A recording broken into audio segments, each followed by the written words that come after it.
Bom dia a todos vocês, Shavua Tov, bem-vindos mais uma vez para o nosso Beit Midrash virtual do Bait. E nós estamos na última semana do ano, apenas alguns dias de Rosh Hashanah. Vamos iniciar, conforme o costume, com o toque de shofar que fazemos durante o mês de Elul.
Muito bem, nós vamos continuar com o nosso estudo dos ensinamentos do Rav Shneur Zalman sobre o significado mais profundo de Rosh Hashanah.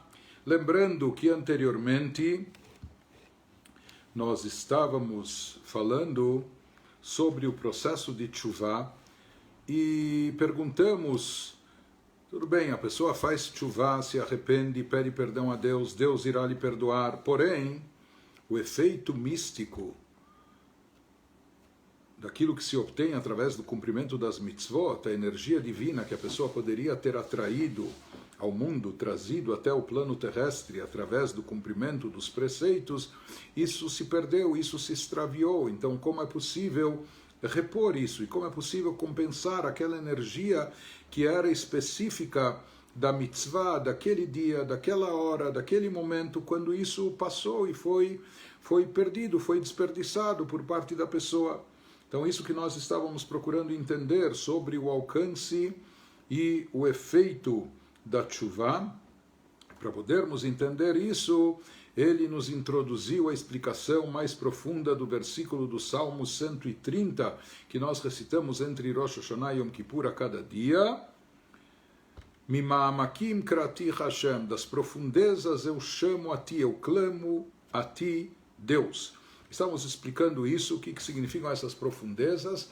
Significa a profundeza do nosso coração, as profundezas do nosso espírito, da nossa alma, e através desse chamado que vem do âmago da nossa alma, da parte mais íntima do nosso ser, com isso nós conseguimos atingir a profundeza da essência divina, a parte mais elevada, transcendental da essência divina, para que ela, aquilo que na verdade é a fonte da energia, não é apenas a energia divina, a vitalidade de Deus, mas na verdade é a própria fonte da energia, a raiz de toda a vitalidade. Ou seja, nós vimos como o mundo é regido através de 10 sefirot, de 10 atributos divinos, e que esses 10 atributos estão insinuados nas 4 letras do tetragrama, nas quatro letras do nome inefável, do nome sagrado de Deus, Yud-Kei, Vav-Kei. E nós vimos também que cada uma das mitzvot está relacionada, está associada a uma das 4 letras do nome divino. Nós explicamos também, conforme o Zohar, como as mitzvot são chamadas de órgãos do rei, porque assim como o órgão do corpo, quando ele está saudável, ele atrai vitalidade, ele atrai uma energia da alma que se reveste naquele órgão específico para ele realizar a sua função específica. Porém, se o órgão não está bom, Por mais que a alma tenha o poder de visão, poder de audição, poder de locomoção, de ação, etc. Mas quando o órgão não está saudável, esse poder não vai se manifestar. Da mesma maneira, nós nos utilizamos dessa metáfora, baseado no que nos ensina o Zohar, que as mitzvot positivas são conhecidas como órgãos do rei, órgãos supremos, porque através de cada mitzvah que nós realizamos aqui, nós atraímos uma vitalidade específica, uma energia especial para aquele momento, para aquele dia, para aquele lugar e etc. Nós vimos quando isso foi desperdiçado, quando a mitzvah não foi cumprida, como pode se retificar isso, como podemos consertar isso de forma retroativa, ou resgatar, ou recuperar aquela luz divina, aquela energia perdida, desperdiçada, quando nós chamamos a Deus das profundezas do nosso ser. E dessa forma nós atingimos a profundeza da sua essência. Ou seja, não só aquilo que se reveste no nome sagrado de Deus, que está associado com as 10 sefirot, com as mitzvot de forma convencional, os chamados órgãos do rei. Aqui a gente evoca, chega, atinge, se vincula à própria fonte e raiz de tudo, a essência divina que transcende tudo isso. Ou seja, nós vamos direto à fonte para recuperar e resgatar, e nessa fonte, essa fonte é transcendental, ela é supratemporal, está acima de tempo e de espaço. Então, por mais que aqui, de forma convencional, essa mitzvah já passou, não foi cumprida, já passou o seu momento, expirou o prazo, porém, tudo isso diz respeito dentro do padrão convencional de funcionamento do mundo. Quando, porém, a gente consegue transcender e se elevar para um nível muito mais elevado, que é aquele nível que está acima da corrente de energia desencadeada para dar vida e existência ao universo, que esse é o significado do versículo Mimamakim, chegar às profundezas da divindade, da essência divina. Porém, nós falamos como se chega à profundeza, a parte mais profunda da essência divina tem que ser de forma recíproca. Quando nós despertamos dentro de si, dentro de si próprio, quando nós conseguimos despertar aquela parte mais autêntica, mais genuína, mais profunda do nosso ser, quando nós despertamos e motivamos aquilo que está no fundo do nosso coração, então isso cria uma reciprocidade, isso chega e penetra, por assim dizer, até a profundeza da essência divina. Nós estamos dizendo como uma pessoa desperta e traz à tona a profundeza do seu coração. Então, isso envolve o processo de tshuva, de retorno a Deus. E o processo de retorno a Deus envolve introspecção, autoanálise, um balanço pessoal, um inventário pessoal das nossas ações e um arrependimento, um sincero arrependimento que por vezes leva a pessoa a uma profunda amargura. E isso é a prova e evidência de que a pessoa está genuinamente arrependida, que ela está com remorsos, quando ela de fato, por assim dizer, está se comendo de amargura, como eu fui fazer essas coisas, como eu cometi o mal, como eu prejudiquei ao outro, ou como eu agi contra Deus e etc. Então, quando a pessoa se aprofundar com seu coração naquilo que ela fez e cometeu de errado, isso despertar nela uma profunda amargura na sua alma, sentindo o prejuízo e dano que ela causou. Esse prejuízo e dano, existe aquela parte tangível, palpável, quando uma pessoa prejudica o outro e etc. E ela tem que se desculpar, ela tem que ressarcir o outro, compensar. Mas existe, como nós falamos, às vezes a pessoa deixou de cumprir uma mitzvah e não percebe as consequências e implicações disso. Mas como nós falamos, essa omissão tem implicações globais, ela tem implicações transcendentais, isso mexe e afeta todo o universo, não só a nossa vida, a nossa espiritualidade, mas também deixou-se de trazer uma luz divina, uma energia especial que nós poderíamos ter contribuído para acrescentar aqui nesse mundo. Então, Quando a pessoa se conscientiza disso, e ela passa a clamar a Deus, velitzok el Hashem batzarlo, ela grita, clama a Deus com gritos, bibchinat tza'ak libam, mas aqui ele nos falou que existe um tipo de grito diferente, existe o grito que sai pela boca, o grito que vem pela voz, mas aqui ele está se referindo a um grito mais profundo, a um grito silencioso, ao grito e clamor do coração. Quando o coração clama, o coração grita, she'alev tzoek, mikra vishve levamok, ou seja, que isso vem das profundezas do seu ser, lá do âmago do interior da sua alma, muito, muito fundo no indivíduo, mikasher tuchal nafshoset, ou seja, que isso reflete uma sensação, um sentimento que é muito mais forte do que a pessoa pode comportar dentro de si. Existem sentimentos, a pessoa está cheia de emoção e ela expressa isso em palavras, ela transmite isso verbalmente, ela exterioriza isso através de sentenças e orações. Mas existem momentos onde a emoção, o sentimento é tão forte, é tão intenso, se fala que a pessoa nem é capaz de comportar isso e não é capaz de externar e manifestar isso através de palavras. Então mesmo que essas palavras ele dissesse não em tom normal, mas gritando, mas aqui ele nem tem a capacidade, ele nem tem força naquele momento de medir palavras ou escolher palavras, tão forte e intenso é esse sentimento. Aqui também se diz que o Baal Teshuvah, o penitente, quando ele chega a esse nível de arrependimento, tal ponto que se fala que a sua alma não comporta o sentimento de vergonha, de arrependimento, etc., de remorso, e ele já não é capaz mais de conter e comportar a grande amargura que ele está sentindo dentro de si, pelo tempo desperdiçado, pela vida desperdiçada, pelo mal cometido, etc., Nesse momento ele nem encontra palavras, ele não tem palavras, a voz dele nem sai, ele não consegue nem externar isso, tamanha sua dor, uma dor interna. Portanto, esse grito e clamor das profundezas, esse grito e clamor que o Baal Teshuvah, o penitente, chega a ter, é o grito, o clamor do coração. Que isso é algo, uma manifestação muito profunda da alma da pessoa.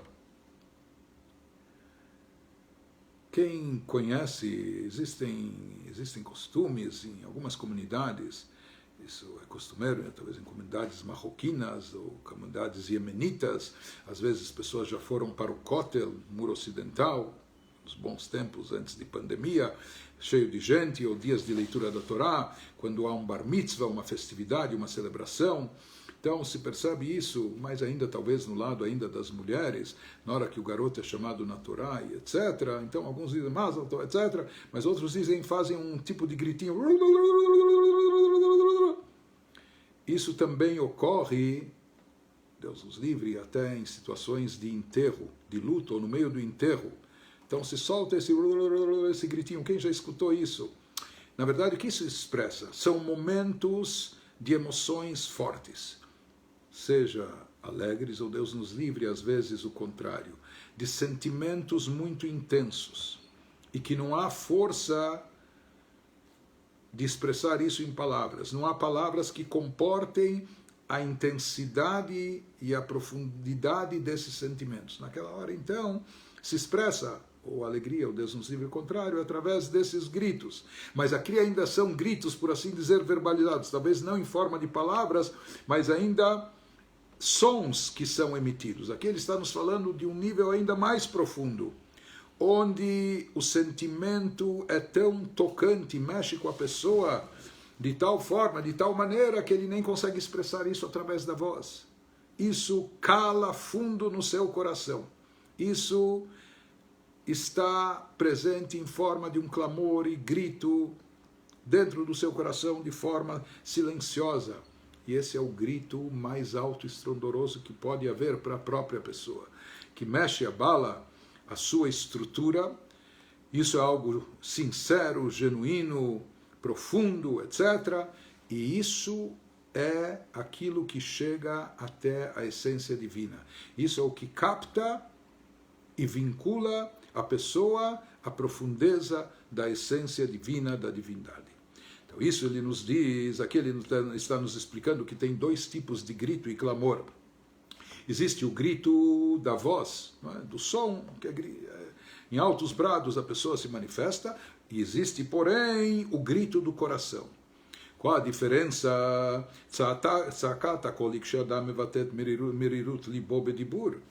O grito, o vozerio, o grito, quando a pessoa expressa através da voz alta, é quando ele consegue externar a sua amargura através da voz, através da fala.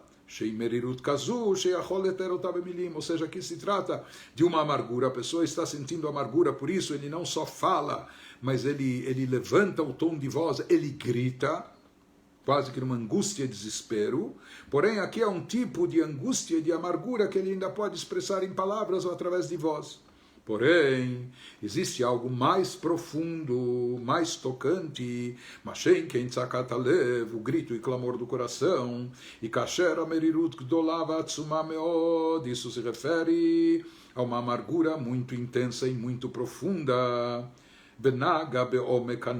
que toca a pessoa no fundo da sua alma, a tal ponto que ele já não consegue conter a sua dor, o seu sofrimento, e daí ele se expressa, ele grita, mas sem palavras, sem orações, sem palavras, etc. Aqui a voz, o som já não é o principal, externar através de voz e som, mas sim, até que se sai algum grito, é silencioso, mas não é em forma de palavras. Ela tzakata lev shebetor kol pashut ze. Aqui o que é principal, o que é o essencial aqui, é o clamor, é o grito que vem do coração.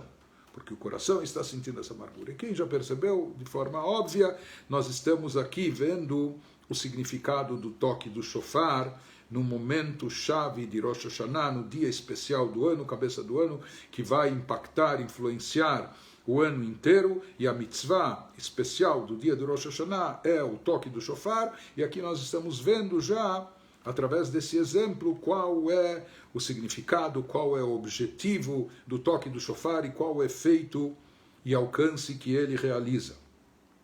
Mas de qualquer maneira, continuando, prosseguindo ainda com o exemplo, ele nos diz, Shekol Mashe Nefesh Mechila Dain, tudo aquilo que a alma ainda pode comportar.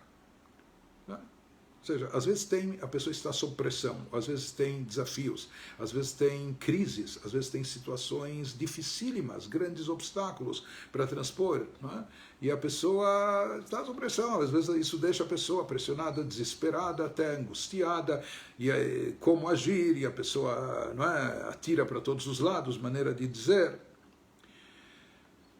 São situações de pressão. Porém, às vezes existem situações que tiram a pessoa do sério por completo, que a pessoa nem sabe mais como agir, talvez isso deixe ela até paralisada. A pessoa sente que essa é uma situação, ou esse é um sentimento mais forte do que ela, que isso é algo que ela não pode comportar, ela nem tem como externar, ela nem tem como expressar isso é mais forte do que ela, isso a pessoa não consegue caber dentro de si própria. No momento que a pessoa interioriza essa situação, esse sentimento, ela já não acha lugar para si mesma. Então ele nos diz, enquanto a alma ainda pode conter e comportar um sentimento, de certa forma ela ainda pode externar isso, ainda é possível ela descrever isso através das suas palavras, não é? Verbalmente. Porém, quando se trata de um sentimento que toca a pessoa de forma tão profunda e deixa ela tão amargurada a ponto dela não se conter, não caber mais dentro de si, de tanta amargura, de tanto arrependimento, etc. Quando crescer tanto a amargura dentro de si, de forma tão intensa,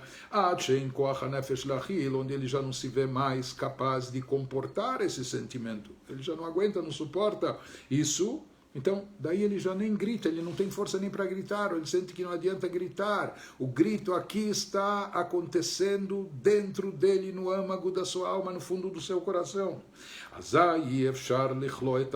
Então, naquele momento, ele já não pode mais se conter.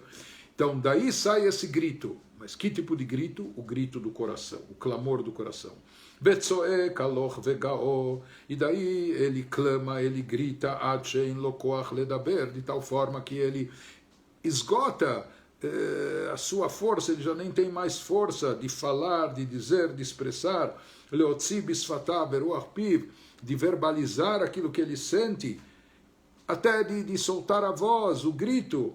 Em Loela Tzakatalev, o que resta para ele naquele instante, a pessoa sente que o único recurso, a única coisa que lhe sobra é o grito do seu coração, clamar com o seu coração.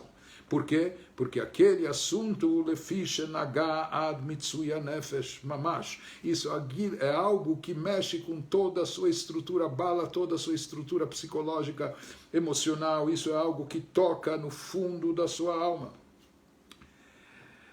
Quisera que a gente consiga, não é, assumir a responsabilidade dos nossos atos e sentir um tipo de arrependimento como esse, ou seja, muitas vezes até de forma lógica, de forma racional, a gente até entende o nosso erro, a gente sabe que aquilo que fez ou cometeu é algo ruim, errado, e de certa forma a gente até se arrepende, ou de acordo com aquilo que a prece de confissão no Yom Kippur, não é? Nós batemos sobre o coração e etc. Mas chegar a esse nível de arrependimento, e arrependimento genuíno, verdadeiro, a ponto do nosso estarmos tão incomodados consigo mesmo, com a situação do nosso coração estar amargurado, partido, rasgado. Então, para isso a pessoa tem que pensar, refletir, sentir e etc., não é? Mas quando se chega até esse nível, aí nós temos a chave para transcender e chegar até a essência divina, aquilo que está acima do mundo, do universo, etc., onde lá nesse nível é possível recuperar tudo. Então ele nos diz, enquanto a pessoa ainda é capaz de expressar sua amargura através de letras e palavras, palavras são limitadas e limitativas também. Então, enquanto a pessoa ainda é capaz de expressar um sentimento em palavras, é sinal que esse sentimento ainda é limitado. Aqui no caso, que sua amargura ainda é uma amargura, um arrependimento limitado. O que já não ocorre quando se trata de algo que toca no fundo da alma da pessoa, algo que mexe com a essência da pessoa, e causa ela que um remorso, um arrependimento que causa uma amargura ilimitada, ou seja, que supera os seus próprios limites e ele não pode mais conter e comportar dentro de si. Portanto, essa amargura, esse sentimento, ele não vai conseguir mais expressar, ele é incapaz de expressar isso através de palavras, porque palavras são limitantes, limitativas. Como a gente vê isso sobre a mãe do grande profeta Shmuel, que era equiparado a Moshe e Aaron na sua geração. Inclusive em Rosh Hashanah, nós na Haftarah lemos sobre a prece de Hannah. E a prece de Hannah era uma prece especial. Nós lemos em Rosh Hashanah, Batit Palel Hannah, como ela rezou quando ela era estéril, depois de muitos e muitos anos ela não tinha filhos, e ela quando chegava ao templo suplicava a Deus que lhe abrisse o seu ventre e ela pudesse trazer um filho ao mundo, etc. Mas quando se descreve no texto bíblico a reza fervorosa de Hannah, se diz Vehi Marat Nafesh, ela estava profundamente amargurada, por isso ela rezava com tanta devoção, que até Eli, o profeta, o líder espiritual da época, achou que ela estava embriagada, bêbada, até repreendeu ela. Como você entra no templo dessa forma, dessa maneira, não é? Mas aqui se diz sobre a reza dela algo interessante. Vekolá lo ishama. A sua voz não se fazia ouvir, não se escutava. Ela rezava de forma fervorosa, com toda a devoção, com toda a kavaná, com toda a intenção, os lábios se moviam, mas não se escutava a sua voz. E por isso confundiu até o líder espiritual, achou, que situação é essa? Mas se diz que isso expressa a profundidade da reza de Hana, que era uma reza que vinha do fundo do coração, do âmago da sua alma, era o grito e clamor do coração. Por isso não se escutava, era uma reza profunda, mas não se escutava as suas palavras.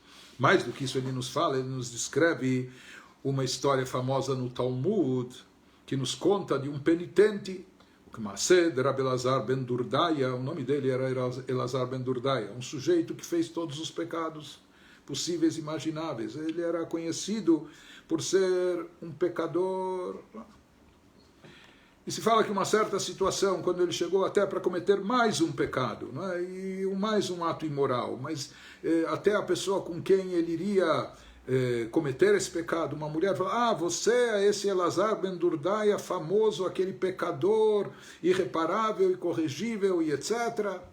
E se fala que, enfim, quando ele escutou isso até dessa mulher de rua, enfim, dizendo ele, puxa, essa é a fama dele, essa é a reputação, essa é a vida dele, de repente isso deu uma guinada na sua atitude e ele começou a pensar, refletir e entrou num processo muito intenso e profundo de tshuvá, a tal ponto que se fala que no final chega a Bibchia, Betzaaka, ele acabou desfalecendo, ele acabou partindo desse mundo de tanto clamor, de tanto choro, de tanta angústia, etc., no seu processo de tshuvá. Ele tentou recorrer a várias formas, etc., até que ele percebeu que não haveria aqui quem assessorasse, ou ajudasse, ou salvasse ele tinha que salvar a si próprio. A tshuvá dependia dele mesmo, ad sheyatsa nishmato mamash. E o Talmud nos descreve isso com detalhes, que no final a sua alma acaba partindo do corpo, ele acaba falecendo, a partir dessa tshuvá profunda.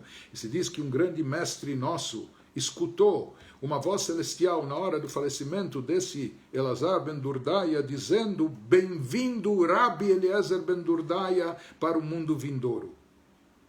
Ou seja, que a sua tshuvá foi perfeitamente aceita, ele ainda recebeu o título de Rabbi, como se ele fosse um rabino, até um dia antes ele era o maior pecador da cidade, do local e etc. Mas aqui, com a sua tshuvá, ele conseguiu transformar tudo. Ele ainda recebe um título honorífico dos céus, por assim dizer, e ele conquista o Olam Haba, o mundo vindouro. Ponto do próprio grande mestre espiritual escutar essa voz celestial dizendo, dando boas-vindas a ele ao mundo vindouro. Aquele mestre, então, ele chora e ele afirma o seguinte, puxa, enquanto nós às vezes nos empenhamos durante décadas, durante a vida toda, para se comportar, agir de acordo com a lei, agir de forma correta, fazer apenas o bem, sempre agir de forma honesta, cumprir Torá e Mitzvot, etc. Por outro lado, aqui a gente encontra uma pessoa que em uma hora ele conquista o Olam Haba, o mundo vindouro, aquilo que para nós leva uma vida inteira, e em uma hora aqui ele conseguiu conquistar o Olam Haba, o passe para o mundo vindouro. Por isso ele chorava, não é? Expressando isso, a sua perplexidade. Então se fala, ou seja, daqui nós vemos o poder, o alcance, a penetração da tshuvá, que em uma hora de tshuvá aqui na nossa vida, uma pessoa é capaz de obter, adquirir, conquistar o seu mundo. Conquistar, e não só esse mundo aqui, mas o Olam Haba, o mundo vindouro, que é o mundo eterno, com todos os seus benefícios, etc. Mas aqui nós vemos um paradoxo. Ou seja, qual é a forma e maneira da pessoa adentrar no Olam Haba, no mundo vindouro? Para isso a pessoa precisa se munir, a pessoa precisa alimentar bem a sua alma, a pessoa precisa vestir a sua alma com as roupagens adequadas, a pessoa precisa estar preparada e apta para entrar nesse nível espiritual elevado chamado de Olam Haba, de mundo vindouro. Como se obtém isso? O alimento da alma é a Torá, o estudo da Torá, as vestimentas da alma, que inclusive como as vestimentas protegem a pessoa, etc., assim são as vestimentas da alma, são as mitzvot, os preceitos. E aqui se pergunta como é possível que tudo bem, esse Elazar ben Durdaya fez uma chuva muito intensa, a tal ponto que ele acabou indo embora do mundo com essa chuva, não é? Ele faleceu dessa chuva tão profunda, mas na prática ele não tinha Torá e Mitzvot. No seu currículo, na sua vida, aqui embaixo, ele não acumulou nem Torá, nem Mitzvot, nem boas ações, nem prática dos preceitos, etc. Então se diz que apesar de tudo isso, mesmo assim, ele não só que tem passe garantido para entrar no Olam Haba, ele ainda entra com um privilégio chamado de Rabi, mesmo que ele nunca acumulou na sua vida nem Torá e nem Mitzvot. Então isso ele nos diz, aparentemente é difícil de entender, porque aqui não é só uma questão, tudo bem, eu dou anistia e te perdoo. Na verdade, o que os livros místicos nos explicam é que a nossa alma precisa da Torá e Mitzvot. Não existe outra forma da nossa alma se alimentar, se revestir para poder captar, conter aquilo que se oferece no Olam Haba, no mundo vindouro. Então, isso que ele nos diz, aparentemente é difícil de entender esse relato talmúdico, Lichura, Kasher, B'mased, Rabbi Elazar ben Durdaya, Detinach, Zesha, Kadosh Baruch Hu, Machalo, al Kol Avonotav. Se a gente falasse da bondade e misericórdia divina, tudo bem, ele transgrediu Torá e Mitzvot, os preceitos, a vida inteira. Se Deus, na sua bondade e misericórdia, resolveu lhe dar anistia e perdoá-lo, nós podemos entender, Deus tem bondade infinita. Que em lechadavar sheomed bifnei atshuvah, e conforme afirmam os nossos sábios, não há nada que resista a atshuvah. Atshuvah rompe todas as barreiras, supera todos os obstáculos, etc. Então aqui ele fez uma atshuvah sincera, nós podemos entender que Deus o perdoa, que ele obtém o perdão divino. Porém, aval keitzad kana olamo al yedei atshuvah, como ele pode ter conquistado o Olam Haba, ou a entrada ao Olam Haba, a possibilidade de estar no mundo vindouro através da tshuva, se ele estava desprovido de Torá e Mitzvot. Na prática, ele não tem as ferramentas, ele não possuía as vestimentas, os instrumentos que lhe capacitam uma alma de poder entrar e usufruir do Olam Haba, do mundo vindouro, delichorá, echefshar lekabel sachar, al Torah umasim tovim. Ou seja, o que é Olam Haba? Olam Haba se diz que é uma recompensa pela Torá e boas ações que a pessoa produziu e realizou aqui nesse mundo. Isso vai permitir que ela usufrua de divindade no mundo vindouro. Então, como se pode conceder a alguém como Elazar ben Durdaya uma recompensa por Torá e boas ações? Se na prática ele jamais cumpriu a Torá e jamais realizou boas ações. E o Olam Haba é uma recompensa, é uma consequência, é uma decorrência das boas ações. Se ele não tinha isso no seu currículo, como ele pode entrar e usufruir do Olam Haba? A sua alma está falha, está defeituosa, está carente. Então, como é possível?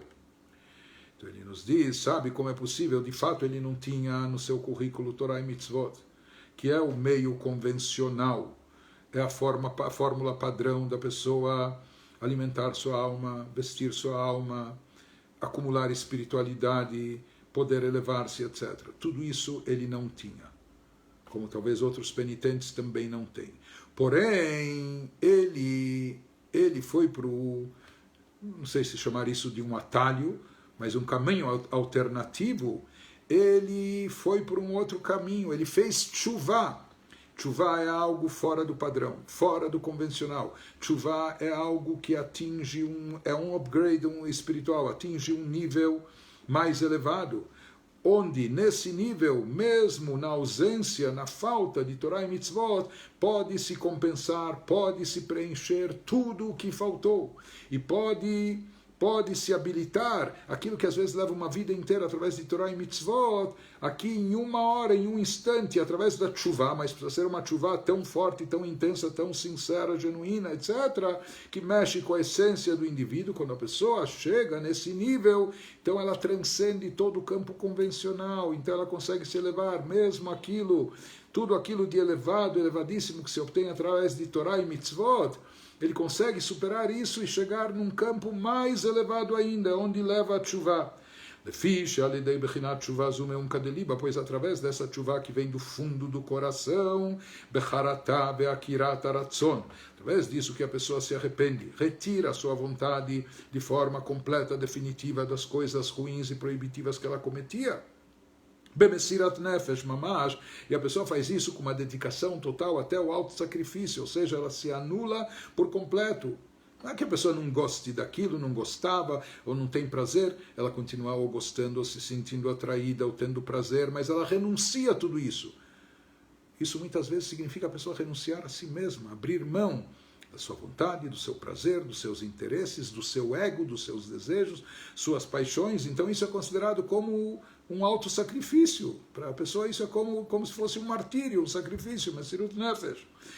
Então esse gesto não é pouca coisa, é uma coisa muito sublime e elevada. Hareldei bitul ratzon ze, através dessa anulação da sua vontade, que a pessoa faz com esse arrependimento, etc., o Baal Teshuvah, goremu meorer lemala ratzon elyon baruchu. Com isso a pessoa consegue estimular e despertar o nível mais sublime, mais elevado da vontade divina, aquilo que é chamado ratzon elyon, a vontade suprema. Ou seja, existe a vontade e a vontade. Existe a vontade de Deus conforme está revestida nas mitzvot, nos preceitos, em cada preceito, no tefilin, no tzitzit, no shabat, na tzedakah e etc. Então, em cada preceito, em cada mitzvah, nós temos uma expressão da vontade divina presente. Não é? Isso manifesta uma forma da vontade de Deus. Na hora que nós cumprimos as mitzvot, fazemos o bem, estamos cumprindo a vontade divina. Porém, existe um tipo de vontade transcendental, um tipo de vontade mais elevado ainda, que isso é chamado Ratzon Elyon, é a fonte de todas as vontades, é a vontade suprema, conforme ainda não está expressa em coisas específicas no Tefilin, na Mezuzá, no Tzitzit, no que for, não é? E ele nos diz que através da Teshuvah, o Baal Teshuvah, o penitente, através do seu arrependimento e retorno, através da sua autoanulação, ele desperta acima a vontade suprema de Deus, aquela vontade mais elevada, que está completamente acima, inclusive, dos padrões convencionais, da corrente de energia que desencadeia a vida e existência para todo mundo. Ou seja, a pessoa aqui se desprende, por assim dizer, do universo, do tempo, do espaço, das limitações, até mesmo as limitações específicas daquela mitzvah que tem aquele dia, aquele horário. A pessoa aqui se desprende de tudo isso e chega num plano mais elevado, transcendental. Então isso que ele nos diz é o Mimam Akim Krati Hashem, é o que fala o versículo no Salmo 130. Das profundezas eu clamo a ti, chamo a ti Deus, Havaye, Shalidei Tshuva Meunka Deliba, ou seja, através desse arrependimento, desse retorno a Deus que vem do fundo do coração da pessoa, do âmago da sua alma, Mamshichim et Omeka Elyon, vindo do fundo da alma da pessoa, a pessoa consegue vincular-se, despertar e atrair o fundo da essência divina, ou seja, a parte mais profunda da essência da divindade, que é essa vontade superior, vontade suprema. Isso é a essência divina, que está muito acima, inclusive do nome de Deus, do tetragrama com tudo que ele expressa, ou acima das sefirot, ou acima das mitzvot. Por isso, portanto, alidei zepoalim kraticha, que eu chamo a Deus, atraio a Deus da própria fonte raiz, havaye, para que ele venha e preencha aquilo que faltou, as energias que faltaram, que careceram, no nome de Deus, no tetragrama, através da omissão no cumprimento das mitzvot. Mimamakim, vindo das profundezas, atinjo as profundezas. Kraticha, chamo a própria essência de Deus, e dessa essência da fonte raiz da vitalidade eu consigo preencher, Havai é aquilo que faltou, preencher no tetragrama nas 10 sefirot através das mitzvot. Shekorim, Mamshichim et Oren Sof Baruch Hu, Liot Gilui Shem Havai, ou seja, isso revela, atrai aquela revelação divina que tinha sido perdida e desperdiçada. Ou seja, aquilo que a pessoa omitiu através do cumprimento das mitzvot, que são chamados os órgãos do rei, aqui vem uma força transcendental mais intensa que é capaz de recuperar e resgatar tudo isso, preencher tudo isso. E é o que aconteceu com Rabi Elazar ben Durdaya, com esse indivíduo. Se diz que ele atingiu um nível de tshuva tão profundo que nesse nível ele compensa tudo aquilo que talvez em 80 anos ele não fez na sua vida de bom, e pelo contrário, ele retifica, conserta, apaga o mal, e ainda, por tabela, ele ainda consegue atrair e ressarcir o que faltou no lado positivo, ou seja, Elazar ben Durdai, através do seu choro e pranto, dessa tshuva que veio do âmago da sua alma, do fundo do coração, bemsirat nefesh mamash, com uma entrega total a Deus do seu ser, orer lemala, ou seja, com isso ele atingiu esse nível, ele entrou numa outra sintonia, ele entrou num outro canal. E esse canal é um canal direto, é um canal poderosíssimo. E com isso ele despertou acima e estimulou a revelação de Bechinat Omek Elion, da profundeza superior, da vontade suprema mais elevada de Deus, Shelemala Mebchinat Ishtal Shelut, que está acima da corrente de energia que dá vitalidade para o mundo. A corrente de energia que dá vitalidade ao mundo, ela tem especificações, ela tem tempo, espaço, ela tem ordem, tem graduações, existe uma ordem como tudo deve proceder, aquela mitzvah, naquele momento, dessa forma e etc. Mas aqui ele transcendeu, significa que ele está acima dessa corrente de energia do mundo, algo que está é a fonte da energia, a raiz de tudo. Com isso, chegando nesse nível, não existem limitações, nem barreiras, nem de tempo, espaço, especificações, critérios. Com isso, ele consegue preencher tudo o que faltou na luz divina durante os anos que passaram. E foi o que atingiu esse Elazar ben Durdaya, Memalet Chisaron Haor, ele preencheu a ausência da luz divina, da energia vital de Deus, Shaliedei Bitul Mitzvat Aseh, aquilo que se perde, desperdiça, com a falta de cumprimento dos preceitos positivos.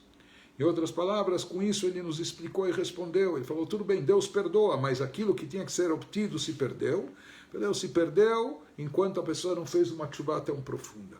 No momento que a pessoa chega a um arrependimento profundo, no momento que a pessoa consegue trazer à tona a essência da sua alma, estimular, revelar isso. Naquele momento, quando tocou, espetou fundo no coração da pessoa, naquele instante a pessoa cria uma linha direta com um nível transcendental, um nível mais elevado divino, onde de lá se obtém não só o perdão, se obtém mais do que isso, a recuperação de toda essa energia perdida, de todas as luzes divinas que foram desperdiçadas com a falta de cumprimento das mitzvot. Daí nós entendemos a grandeza do Baal Teshuvah, do penitente, aquele que faz uma tshuva nesse nível tão profundo. E daí nós vamos entender também a afirmação dos nossos sábios, que não é só força de expressão, não é só jogo de palavras, mais do que isso, afirmam os nossos sábios no Talmud, e é trazido na Halachá, na lei judaica. Por isso disseram os nossos sábios de abençoada memória, Bemakom shebalei tshuva omdim, no nível que os balei tshuva, os penitentes, se encontram, nem mesmo os tzadikim ou tzadikim completos conseguem estar nesse nível. Nem mesmo aquelas pessoas justas, corretas, boas, que foram boas e impecáveis a vida toda, tzadik, justo, elevado, completo. Nem esse tzadik é capaz de estar e se igualar ao nível que se encontra o Baal Teshuvah, o penitente, que talvez é uma pessoa que fez as piores coisas durante décadas da sua vida. Mas depois, quando ele se arrepende e ele chega a esse nível profundo, ele supera o tzadik. Por quê? Que o tzadik está atuando no campo convencional, que é algo sublime, elevado. Ou seja, ele com as suas mitzvot consegue preencher todas as luzes divinas que vêm no nome Havaiá, no tetragrama, e ele consegue mexer, por assim dizer, com as sefirot, os atributos divinos, preenchendo eles de energia e vitalidade, atraindo Kedushá, santidade para o mundo. Isso é lindo, é maravilhoso. Mas tudo isso está enquadrado dentro do plano convencional da corrente de energia vital de Deus aqui para o mundo, dentro dos padrões do mundo e do universo. Esse é o campo de atuação do tzadik, que é algo fabuloso, e nisso ele é 100%. Ele até esgota o potencial, ele preenche tudo, ele não desperdiça nada. Porém, o Baal Teshuvah, o penitente, ele transcende, ele falhou nesse campo, no campo convencional, no campo padrão e etc. E ele omitiu, ele falhou, ele prejudicou e etc. Por isso ele tem que recorrer a uma divisão mais alta, a um nível superior, a um nível transcendental. E aí, quando ele chega, o Baal Tshuva, nesse nível, ele acaba atingindo um nível espiritual que o tzadik nem tem acesso. Por isso, só o Baal Tshuva, só o penitente chega nesse nível. E por isso, no lugar, no nível que se encontra o Baal Tshuva, o penitente, nem o tzadik é capaz de estar lá. Então essa é a grandeza, essa é a explicação do porquê da grandeza dos penitentes, mesmo em relação ou comparação aos tzadikim, aos justos completos, conforme afirmam os nossos sábios no Talmud, que os justos completos não têm acesso a esse nível. Por quê? Porque o campo de atuação deles é só o campo padrão, convencional do mundo, do universo, das mitzvot. Piresh Bezoar, o Zohar explica essa afirmação dos nossos sábios, por quê? Que os Balei Tshuva tem uma força espiritual tão elevada, porque eles são capazes de atrair, foram capazes de atrair sobre si uma energia divina, eles atraíram isso através da vontade profunda do âmago do seu coração,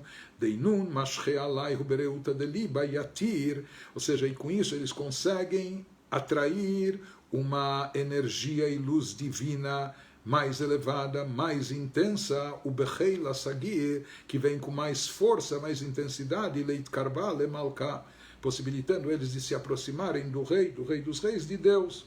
Ou seja, os Balei Tshuva, os penitentes, eles são atraídos e eles se aproximam de Deus de uma forma muito mais forte, intensa e elevada do que os próprios tzadikim na sua vida impecável dos justos, através da prática do bem regular que eles fazem. Por quê? Porque aqui o Baal Tshuva, para compensar aquilo que faltou, etc., então ele não vai andar, não vai apenas fazer aquilo que é o normal, convencional. Ele consegue chegar a algo excepcional, a algo excelente, que transcende tudo. Ou seja, ele diz não só que o Baal Tshuva consegue atingir um nível espiritual muito elevado, ou seja, que o seu vínculo com Deus é muito profundo, mas mais do que isso, também a consequência e decorrência da sua atitude também é algo que traz frutos aqui nesse mundo que nem o tzadik é capaz de atrair e obter. Ou seja, que ele consegue atrair divindade para si e para o mundo de um nível tão elevado e intenso que os tzadikim não têm acesso. Que tzadikim, alidei uma Torah e mitzvot shelahem, pois os tzadikim, através do cumprimento de Torah e mitzvot da parte deles, que é algo, como nós falamos, sublime, elevadíssimo, nobre, digno, fantástico. Porém, mamshichim bechinat ratzon elyon baruch hu, kefi sheu merubash bechokhmah. Porém, eles conseguem atrair o que há de bom e melhor, o máximo que existe de luz e energia divina dentro do plano convencional, dentro do plano do universo. Universo que envolve até os universos espirituais, né? Mas enquadrado dentro desse campo, dentro daquilo que é chamado a corrente de energia desencadeada para dar vida, existência, energia para o mundo e para as criaturas. Nisso, os tzadikim, eles são nota 10, eles são 100%. Dentro do campo da existência do mundo, da Sefirot, a primeira das Sefirot é a Sefirah de Chokhmah, o primeiro dos atributos divinos é Chokhmah. Dentro desse campo eles chegam no primeiro nível, no nível mais elevado. Porém, os Balei Tshuva, como nós falamos, eles pulam para um campo diferente, distinto, mais elevado, onde não existem as regras, limitações, etc. Mas quem Balei Tshuva, os penitentes, Shemitorerim Meum Kadeliba, que conseguem despertar o âmago da sua alma, a profundeza do seu coração, e fazem isso com mais força e intensidade. Né? O tzadik, ele, é claro que ele faz tudo direitinho, e ele também reza com kavaná, com devoção, com intenção, e etc. Ele não faz as coisas de forma mecânica, Deus nos livre. Ele faz tudo alinhado, comprometido, e etc. Mas essa chacoalhada da alma que o Baal Tshuva, que o penitente tem e consegue ter, esse terremoto interno, esse clamor do coração. Talvez o tzadik nem nunca precisou dar essa chocolada, porque ele, graças a Deus, ele é tão bom e correto e de forma regular e contínua, ele age bem, se comporta bem, etc. Então, não que ele faça as coisas no piloto automático, mas ele vai fazendo, é fluindo numa linha reta. O Baal Teshuvah caiu lá no fundo, e para isso, para sair lá do fundo do poço, ele precisa dar um salto, um pulo gigantesco, né? E ele consegue fazer isso, e com isso ele consegue transcender, e nisso ele se torna mais elevado, por incrível que pareça, mais elevado que o próprio tzadik. E com isso ele consegue, Mamshichim et Omek Elyon, atrair a profundeza da essência divina, a vontade suprema de Deus, a vontade que está acima até daquilo revestido nas mitzvot, que está muito acima do mundo e do universo, inclusive das suas limitações, não é? De tempo, espaço, etc. E ele vai nos elaborar mais esse assunto. Estou tentando me adiantar no texto para ver se a gente consegue, pelo menos aquilo que foi programado, se a gente consegue concluir isso antes ou até Rosh Hashanah. Mas ele vai nos elaborar isso, nos explicando ainda sobre a força, o poder, o alcance da Teshuvah, de preencher e de completar, resgatar a luz divina perdida com a omissão do cumprimento das mitzvot. Então, como ele já nos explicou anteriormente, que através da Teshuvah se mexe, se toca na profundeza da essência divina, aquela vontade suprema, uma vontade que está acima do universo. Então, ele continua nos explicando como a Teshuvah tem o poder de retificar e completar aquilo que faltou. Ele nos diz que Ratzon Elyon Yesh lo beit bechinot. Na vontade suprema, na vontade de Deus, nós podemos destacar dois níveis, dois tipos, dois aspectos. Aechad, um aspecto, Amelubash bechokhmah, é a vontade que está revestida em sabedoria ou na sabedoria. E como nós falamos, chokhmah é o início das sefirot, dos atributos divinos através dos quais Deus rege o universo. Sheireshita Ishtalshalut é o início da corrente de energia desencadeada por Deus para a manutenção da vida do mundo. Shebechinat Ratzon Zanim Shach Alidei Torah Mitzvot. Então, esse tipo de vontade, essa categoria de vontade divina revestida no mundo e no universo, seguindo os padrões estabelecidos por Deus, se refere isso à vontade de Deus que é atraída porque ela está revestida na Torá e mitzvot. Por isso, quando nós estudamos Torá, nós cumprimos, praticamos as mitzvot, os preceitos, nós nos vinculamos à vontade de Deus, nós preenchemos essa vontade divina e com isso nós atraímos energia, vitalidade, e essa é a forma padrão convencional estabelecida por Deus. Ou seja, se queremos atrair, porque para a energia divina se materializar aqui nesse mundo, ela passa pelas 10 sefirot, pelos 10 atributos, cujo primeiro deles é Chokhmah, é o mais elevado de todos, a sabedoria divina, por assim dizer. Então, para que essa sabedoria divina, para que essa energia divina se manifeste aqui no mundo, ela passa pela Sefirot, começando pela Chokhmah, sabedoria, e por isso a Torá é chamada de sabedoria divina, Deoraita mechokhmah nafket, ela se deriva a Torá da sabedoria divina. E esse nível elevadíssimo, que é o nível mais alto dentro do universo, dentro do mundo, universo espiritual, até chegar no físico, é o nível atingido pelos tzadikim, os tzadikim completos, que mekaimim Torah mitzvot kol yemeihem leolam, que eles cumprem diligentemente, regularmente, eles praticam Torah e mitzvot todos os dias da sua vida. Sempre eles estão envolvidos com o bem e tão somente com o bem. E eles não têm escorregões, não têm recaídas. Os tzadikim, os grandes tzadikim, por isso eles não feriram, não afetaram os chamados órgãos, não é? Onde se manifesta a energia divina. Eles não omitiram o cumprimento de nenhuma mitzvah positiva, não transgrediram nenhuma proibitiva. Então eles conseguem estar ligados até o nível supremo da vontade de Deus, conforme expressa na primeira das 10 sefirot, Chokhmah, etc. Esse é o padrão máximo, convencional, dentro da regência normal do universo. Porém, ele nos diz, a Beit, existe um segundo aspecto e mais elevado na vontade divina, o Bechinat Ratzon Elyon Shelemala Mala Misedre Shtalshelut. Isso se refere a uma vontade de Deus essencial, que ela nem se reveste na corrente de energia do universo, etc. Ela é muito superior, mais elevada do que tudo presente aqui, mesmo nas 10 Sefirot, ou mesmo na Sefirah mais elevada de Chokhmah.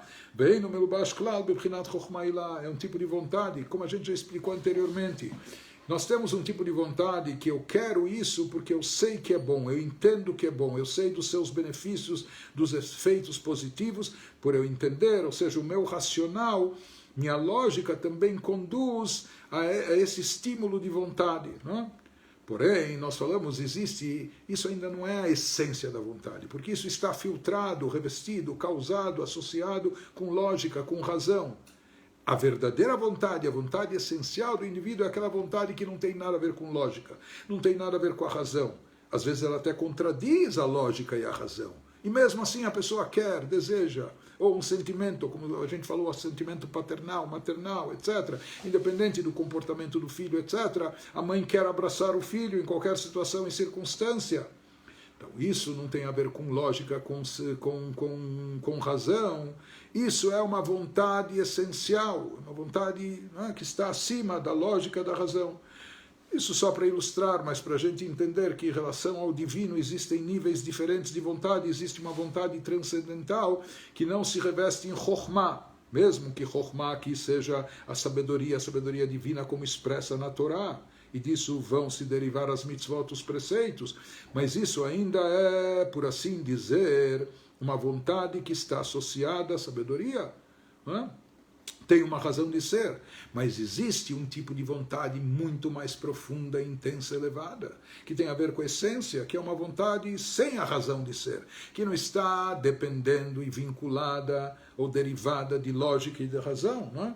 Então isso ele nos diz que na divindade, também na vontade suprema, existe, a exemplo do que a gente encontra na nossa alma, esses dois níveis, esses dois aspectos de vontade. Existe uma vontade que se reveste nos poderes da nossa alma. Por exemplo, uma pessoa tem vontade de estudar, de aprender, de se tornar sábio. Então a vontade estimula Chokhmah. Chokhmah é a primeira das 10 Sefirot e a primeira das forças dos poderes da nossa alma. Por isso, de fato, os nossos sábios afirmam que uma pessoa sempre deve estudar no lugar que lhe apraz, que ela quer, que ela tem vontade, porque isso vai estimular o seu poder intelectual, vai estimular a sua sabedoria. Então, aqui a pessoa tem vontade de ativar a sua sabedoria, né? E isso, de fato, faz com que a sua sabedoria fique mais aguçada, fique mais ativa. Mas aqui é uma vontade revestida no intelecto, na sabedoria. Mas existe a essência da vontade, que senão não se reveste em poder nenhum da alma, que ela é transcendental acima de todos os poderes da alma. Para ti, ela não se reveste em nenhum aspecto particular ou específico, é a vontade, porque quer, porque assim você entende, ou porque assim você sente. Não, ele quer porque quer. Sua essência deseja isso. Isso até em termos de ilustração, mas só para a gente transpor e entender de certa forma que acima, em relação a Deus, existe aquela vontade revestida na sabedoria, que é a vontade de Deus como se expressa aqui nesse mundo através de Torá, através de mitzvot. E com isso, por essa vontade cumprida, essa vontade, Deus dá vitalidade, ele emana energia e vitalidade para o mundo e universo através da primeira das 10 Sefirot, que é Chokhmah. Por isso, quando uma pessoa se dedica, como fazem os tzadikim diligentemente, a Torá e mitzvot, e eles atingem com isso o nível mais elevado das 10 Sefirot, que é a sabedoria divina. Com isso a pessoa também, ele consegue atrair sobre o mundo a vitalidade associada com a vontade de Deus, que está revestida na sabedoria suprema. Porém, avalemala miseu etzem koach haratzon. Porém, existe em relação a Deus também uma força maior, a essência da vontade, que é transcendental, que não está revestida em nada, nem tampouco na chokhmah, etc., que está acima de vontades específicas, como se expressam nas mitzvot. E na linguagem cabalística é chamada de Ra'avah dechol Ravin, a vontade das vontades, a mais elevada de todas. Isso é o que atinge o Baal Teshuvah. Nós vamos parar por aqui, lembrando que hoje à noite, se Deus quiser, nós vamos ter mais um encontro, como se preparar na prática para Rosh Hashanah. Tudo o que você precisa saber para celebrar Rosh Hashanah hoje à noite, se Deus quiser, a partir de 8h30 da noite, vamos ter uma semana intensa, de muita vivência, não só estudo, mas vivência judaica, para a gente aproveitar ao máximo esse período tão especial do nosso ano, da nossa vida. Por enquanto, tenham um ótimo dia e uma ótima semana para todos nós, e vamos continuar juntos. Shavua Tov, e desde já, Shana Tová para todos. Até lá, até a próxima.